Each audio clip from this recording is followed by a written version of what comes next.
ಹನುಮಂತನಿಗೆ ಭಕ್ತಿ ಒಂದೇ ಬರಲಿ ಅಂತ ಕೇಳಿಕೊಂಡದ್ದಕ್ಕೆ ಕೊನೆಗೆ ನೀನು ಬಹಳ ಕಾಲ ಬದುಕು ಅಂತ ಹೇಳಿ ಹೊರಗೊಟ್ಟವನೇ ರಾಮಚಂದ್ರ. ವಾಯುಪುತ್ರ ನೋಡಿ ಅವನು ಕರೀತಾನೆ, ಎಲ್ಲಿಯೂ ಅವನು ಕರೆದದಿಲ್ಲ, ರುದ್ರಪುತ್ರ ಅಂತ ಕರೆದದ್ದು. ಚಿರಂಜೀವ ಮಾ ಪ್ರತಿಷ್ಠಾ ವೃಥಾಕೃತ, ನೀನು ಹಾಳು ಮಾಡಿಕೊಳ್ಬೇಕಾಗಿಲ್ಲ ಬದುಕನ್ನು. ಯಾವಲ್ಲೋಕಾ ವದಿಷ್ಯಂತಿ ಮತ್ಕಥಾಂ ವನರರ್ಷಭ ತಾವತ್ವಂ ಧಾರಯ ಪ್ರಾಣಾನ್ ಪ್ರತಿಜ್ಞಾಂ ಪ್ರತಿಪಾಲಯನ್. ಸ್ಕಂದ ಪುರಾಣದ ಗೆರೆ ಇತ್ತು. ಯಾವತ್ತಿನವರೆಗೆ ನನ್ನ ಚರಿತೆ ಲೋಕದಲ್ಲಿ ನೆಲೆಗೊಂಡಿರ್ತದೋ ಆವತ್ತಿನವರೆಗೆ ನೀನಿರು, ನಿನಗೆ ಇರವು ಇದೆ ಅಂತ. ಹಾಗಾಗಿ ಇವನನ್ನು ಚಿರಂಜೀವಿಗಳ ಸಾಲಿನಲ್ಲಿ ಸೇರಿಸಿದ್ದಾರೆ.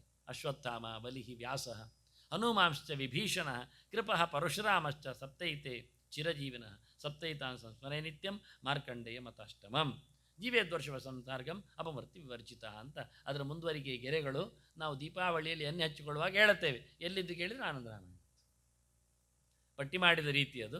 ಇನ್ನವರ ಕ್ರೊನಾಲಾಜಿಕಲಿ ಬಂದಿರತಕ್ಕ ತಾರತಮ್ಯ ಪ್ರಕಾರದ ಪಟ್ಟಿಯ ಗೆರೆಗಳು ಬೇರೆ ಕಡೆ ಉಂಟು, ಬಂದಿದೆ, ಸಿಕ್ಕಿದೆ. ಇಲ್ಲಿ ಇದನ್ನು ನಾನು ಅಧಿಕೃತವಾಗಿ ಎಲ್ಲ ಕಡೆ ಇರುವುದನ್ನು ಎಲ್ಲಿ ಅಂತ ಕೊಟ್ಟದ್ದು ನಾನು, ಜನರಿಗೆ ಉಪಕಾರ ಆಗಲಿಕ್ಕೆ. ಹಾಗಾಗಿ ಸಪ್ತ ಚಿರಂಜೀವಿಗಳಲ್ಲಿ ಸೇರಿಕೊಂಡಲ್ಲಿ ವಿಭೀಷಣನ ಹಾಗೆ ರಾಮನ ಅನುಗ್ರಹಕ್ಕೆ ಪಾತ್ರನಾಗಿ ಹನುಮಂತನು ಇದ್ದಾನೆ. ಅವನಿಗೆ ಕೊಟ್ಟ ಚಿರಂಜೀವಿದ ಕಡೆ ವಾಕ್ಯ ಅದಕ್ಕೆ ನಾನು ತೋರಿಸಿಕೊಟ್ಟೆ, ವಾಯುಪುತ್ರ ಚಿರಂಜೀವ ಅಂತ ರಾಮನ ಆದೇಶದಂತೆ. ಇವ ಏನು ಮಾಡ್ತಾ ಇರ್ತಾನೆ, ರಾಮನಾಮವು ಜಪ ಮಾಡ್ತಾ ಇರ್ತಾನೆ. ಏವಂ ಅದು ನೋಡಿಕೊಂಡಾಗ ಇವಳನ್ನು ಸೀತೆಯನ್ನು ನೋಡಿದಾಗಲೂ ಅವಳು ಜಪ ಮಾಡ್ತಾ ಇದ್ದದ್ದನ್ನು ತೋರಿಸಿಕೊಟ್ಟೆ ಇಲ್ಲಿ ಹೇಗಿದೆ ಅಂತ.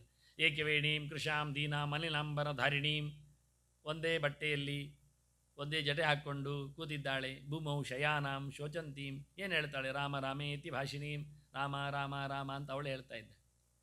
ಎಷ್ಟು ಚೆನ್ನಾಗಿ ಅವಳು ಜಪದ ಚಿಂತನೆಯನ್ನು ಕೊಡ್ತಾರೆ. ಅಂದರೆ ಅವಳು ಒಳಗೆ ಚಿಂತನೆ ಏನು ಮಾಡ್ತಾ ಇದ್ದದ್ದು ಎನ್ನುವುದು ವಾಲ್ಮೀಕಿ ಹೊರಗಿನಿಂದ ಹೇಳುವುದಿಲ್ಲ, ಒಳಗಿನ ಗುಟ್ಟನ್ನು ಹೇಳಲಿಕ್ಕೋಸ್ಕರ ಅಧ್ಯಾತ್ಮ ರಾಮಾಯಣದಲ್ಲಿ ಭಾಳ ಸುಂದರವಾದ ಅಧ್ಯಾತ್ಮದ ರಾಮಾಯಣ. ಗಾಯಂತಂ ರಾಮ ರಾಮೇತಿ ಅತಿರತಿ ರಭಸೈಹಿ ರಾಘವಂ ಸಂಸ್ಮರಂತಂ ಸಂಗೀತಾಚಾರ್ಯವರ್ಯಂ ಕಪಿಕುಲ ತಿಲಕಂ ಆರುತಿಂ ನವಮಿ ವೀರಂ. ಇದು ದೊಡ್ಡ ಸಂಗತಿ. ಸಂಗೀತದ ಆರಂಭ ಮಾಡಿದ್ದೇ ಹನುಮಂತ ಎನ್ನತಕ್ಕ ಚಿಂತನೆಯಲ್ಲಿ ಇದು ಬಂದಿರತಕ್ಕ ಸಂಗೀತ ಪಾರಿಜಾತದ ಮಾತುಗಳೆಲ್ಲ ಇವುಗಳು ಆ ಗ್ರಂಥಗಳಲ್ಲಿ ಬರುವಂಥದ್ದು. ರಾಮ ರಾಮ ಅಂತ ನಿರಂತರವಾಗಿ ಗಾನ ಮಾಡುವವನಾಗಿ, ದೇವರ ಸೊಲ್ಲನ್ನು ಹೇಳುವವನಾಗಿ ಹನುಮಂತ ಇವತ್ತು ಇದ್ದಾನೆ ಅಂತ. ಹೇಗೆ ಹೇಳುವ ಕೇಳಿದರೆ, ಆಸೀನೋವ ಶಯಾನೋವ ತಿಷ್ಟನ್ವ ಯತ್ರ ಕುತ್ರವ ಶ್ರೀರಾಮನಾಮ ಸಂಸ್ಮೃತ್ಯ ಯಾತಿ ತತ್ಪರಮಂ ಪದಂ ಅನ್ನುವುದಾಗಿ ಹನುಮತ್ ಸಂಹಿತೆ ಹೇಳ್ತದೆ. ನೀನು ಮಲಗಿಕೊಂಡಾದರೂ ಹೇಳುವುದು ಬೇಕಿಲ್ಲ, ನನಗೆ ಹೆಚ್ಚು ಹೊತ್ತು ಕೂತ್ಕೊಳ್ಳಿಕ್ಕೆ ಆಗುವುದಿಲ್ಲ, ಒಳ್ಳೆಯದು ಮಲಗು ನನಗೆ. ಆದರೆ ಮಲಗುವಾಗಲೂ ರಾಮನಾಮ ಹೇಳ್ತಾ ಇರು, ಕೂತಾಗಲೂ ಹೇಳ್ತಾ ಇರು, ನಿಂತಾಗಲೂ ಹೇಳ್ತಾ ಇರು. ಅದಕ್ಕೇನಂತೆ, ಎಲ್ಲಿ ಏನಾದರೂ ಕೆಲಸ ಮಾಡುವಾಗಲೂ ರಾಮರಾಮ ಹೇಳುವುದರಲ್ಲಿ ತಪ್ಪಿಲ್ಲ ಅಂತೇಳಿ. 3 ಅಕ್ಷರದ ಹೆಸರಾದರೆ ಶ್ರೀರಾಮ, 2 ಅಕ್ಷರದಾದರೆ ರಾಮ.